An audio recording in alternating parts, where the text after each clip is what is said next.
স্টুডেন্টদের অনেক বেশি সমস্যার মধ্যে একটা সমস্যা হচ্ছে আমি পড়ালেখা করতে বেশিক্ষণ বসতে পারি না। আমি কিভাবে ভালো করে পড়ালেখা করতে পারি, এটা হচ্ছে সবচেয়ে বড় সমস্যা।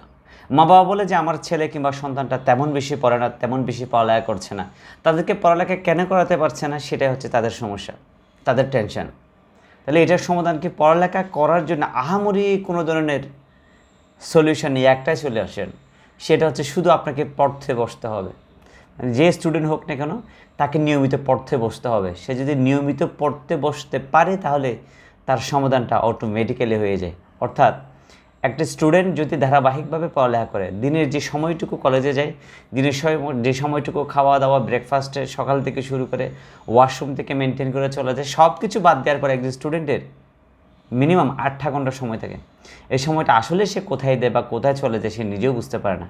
ওটা গেমস খেলে, হয়তো টেলিভিশন থেকে, নাহলে বাইরে ঘোরাঘুরি করে, অথবা গল্প আড্ডা করে, অথবা সোশ্যাল মিডিয়াতে ফেসবুক ইউটিউবে সময় দিয়ে সময়টা চলে যায়।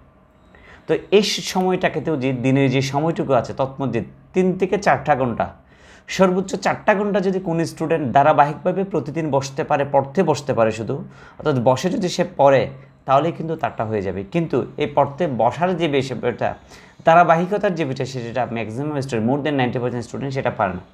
যখন যেটা পড়তে হয় তখন তারা সেটা পড়ে, কিন্তু আগে প্রস্তুতি নিয়ে যেটা পড়ার দরকার সেটা কিন্তু কোনো স্টুডেন্ট পড়ে না।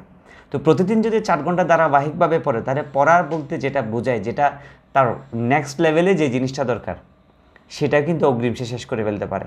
তাই একটাই জিনিস, পড়ালেখা করার জন্য বা ভালো কিছু করার জন্য একটাই সেক্টর, সেটা হচ্ছে ধারাবাহিকভাবে পড়তে হবে, ধারাবাহিকভাবে পড়তে বসতে হবে।